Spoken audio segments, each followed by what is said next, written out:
Hello, good morning you all. I'm Alankar Sinha. Today once again I'm with the lecture of federalism. Last time की class में हम लोगों ने federal system पढ़ा था. Federal system क्या होता है और फेडरल सिस्टम के क्या बेनिफिट्स हैं, ये सारे डिस्कशन हम लोग लास्ट क्लास में कर चुके हैं. आज हम लोग पढ़ेंगे व्हाट इज फेडरलिज्म. क्वेश्चन आपके एग्जाम में आ सकता है शॉर्ट में. Define federalism. फेडरलिज्म क्या है? परिसंघवाद को परिभाषित करने के संदर्भ में विद्वानों की विभिन्न दृष्टिकोण रहे हैं. अलग अलग विद्वानों ने अलग अलग बातें इस संदर्भ में की हैं. जैसे बोला है परिसंघवाद को यानी फेडरलिज्म को 3 कैटेगरी में डिवाइड किया है.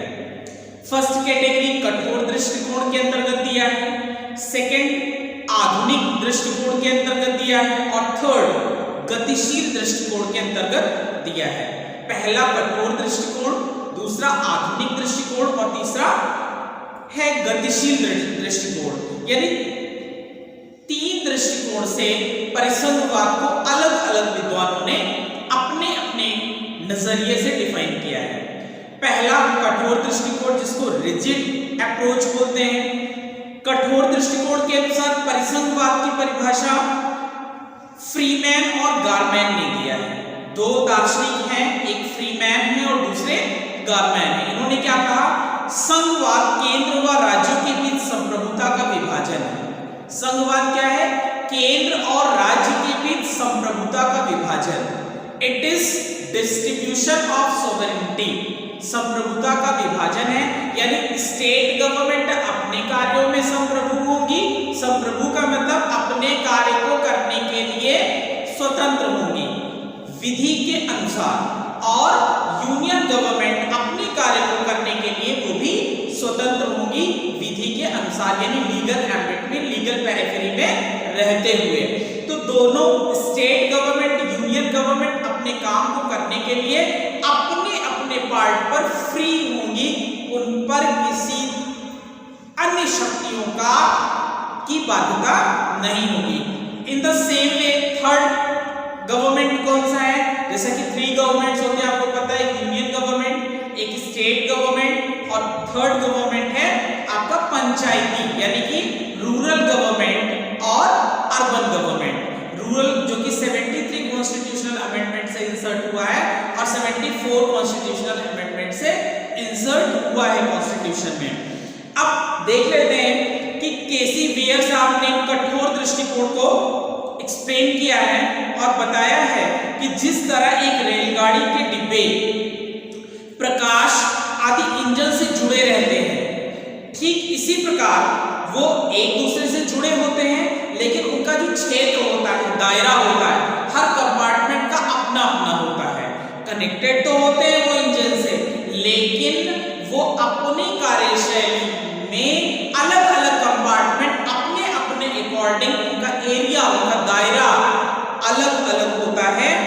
उसी प्रकार परिसंघीय सरकार में भी यद्यपि सभी राज्य संघ के रूप में जुड़े रहते हैं, फिर भी अपने अपने क्षेत्र में पूर्णतः स्वतंत्र होते हैं. जो फेडरल गवर्नमेंट होता है उसमें भी हर एक स्टेट की कनेक्टिविटी बनी होती है और फिर भी हर स्टेट अपने अपने एक्ट को परफॉर्म करने के लिए फ्री होते हैं. गतिशील दृष्टिकोण के अकॉर्डिंग डाइसी, सैविग्नी ये विचारक हैं. इसमें संघ व राज्य इकाइयों के बीच सहयोग, संगठन, सहकारिता को आवश्यकता होती है और इसी प्रकार संघ, इसी को हम संघवाद कहते हैं. इसे हम कह सकते हैं कि समय के परिवर्तन के साथ साथ संघवाद की दिशा सहकारी संघवाद की ओर बढ़ रही है. तो सहकारी संघवाद एक नया टर्मिनोलॉजी आ गया है. सहकारी संघवाद क्या होता है? Cooperative federalism. Cooperative federalism. Cooperative federalism का मतलब क्या है कि हर एक स्टेट दूसरे स्टेट को कोऑपरेट करेगी कई सब्जेक्ट मैटर पर. इस पर हम लोग एक्सप्लेनेटरी मेथड में पढ़ेंगे, बहुत विस्तृत चर्चा करेंगे वीडियो के लास्ट में. यानी कि लास्ट तक वीडियो को देखिए, आपको पता चल जाएगा कि फेडरल सिस्टम या कोऑपरेटिव फेडरल सिस्टम क्या होता है। इस पर कुछ पॉइंट्स हम आपके लिए लिख करके लिए आए हैं, वो पॉइंट आप नोट कर लीजिए। Just like federalism deals with the relationship between union and state government, I had already discussed कि फेडरलिज्म क्या है, यूनियन और स्टेट गवर्नमेंट के बीच के रिलेशन का डिस्कशन है। तो यूनियन और स्टेट के बीच का रिलेशन हम कहां पढ़ेंगे, कॉन्स्टिट्यूशन के पार्ट 11, 12 और 13 में। कॉन्स्टिट्यूशन का पार्ट 11, 12 और 13 में यूनियन और स्टेट के बीच के रिलेशंस को पढ़ेंगे। और यही रिलेशन क्या शो करता है कि हमारा सिस्टम, हमारी गवर्नमेंट फेडरल सिस्टम को अपनाए हुए हैं। बट एक यहाँ एक चीज और है कि फेडरल सिस्टम में यूनियन गवर्नमेंट को शक्ति ज्यादा मिली हुई है। It means the power it is tilted towards union government, power is tilted towards union government. यहाँ पर हम क्या डिस्कस करते हैं, in the matters of legislation, administration and finance. क्या पढ़ा भी हमने कि federalism deals with the relationship between union and state government in the matters of legislation, administration and finance. Legislation, administration और फिनेंस तीन टॉपिक हैं जिस पर स्टेट और यूनियन गवर्नमेंट एक दूसरे को कोऑपरेट करती हैं। Schedule 7 of Indian constitution specifies union list. Schedule 7 constitution में आपको पता है कि कितने शेड्यूल्स हैं, टोटल 12 शेड्यूल्स दिए गए हैं।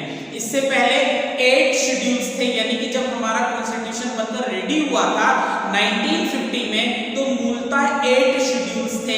बट प्रेजेंट टाइम में 12 शेड्यूल हो चुके हैं। और 12 शेड्यूल में से 7th शेड्यूल में ये स्पेसिफाई किया गया है कि state list and concurrent list based on which the scope of works and powers of union and state government are decided. It means state government state list के subject matter पे law बनाएगी, union government union list के subject matter पे law बनाएगी, और concurrent list पर state government और union government दोनों को पार होगा कि वो अपने अधिकार क्षेत्र में रहते हुए कानून का निर्माण करें। लेकिन अगर कहीं कोई ऐसी चीजें हैं जिन पर स्टेट गवर्नमेंट की जगह यूनियन गवर्नमेंट लॉ बना रही है और स्टेट गवर्नमेंट भी बना सकती है, तो यूनियन गवर्नमेंट का लॉ अभिभावी होगा, यानी उस पर ज्यादा वैल्यू दिया जाएगा। नेक्स्ट है अभी तक आपने क्या पढ़ा कि फेडरलिज्म क्या होता है, इसके हम लोगों ने 3 पॉइंट्स अभी डिस्कस किए हैं। नेक्स्ट पॉइंट्स हम लोग नेक्स्ट वीडियो में डिस्कस करेंगे। Thank you, see you.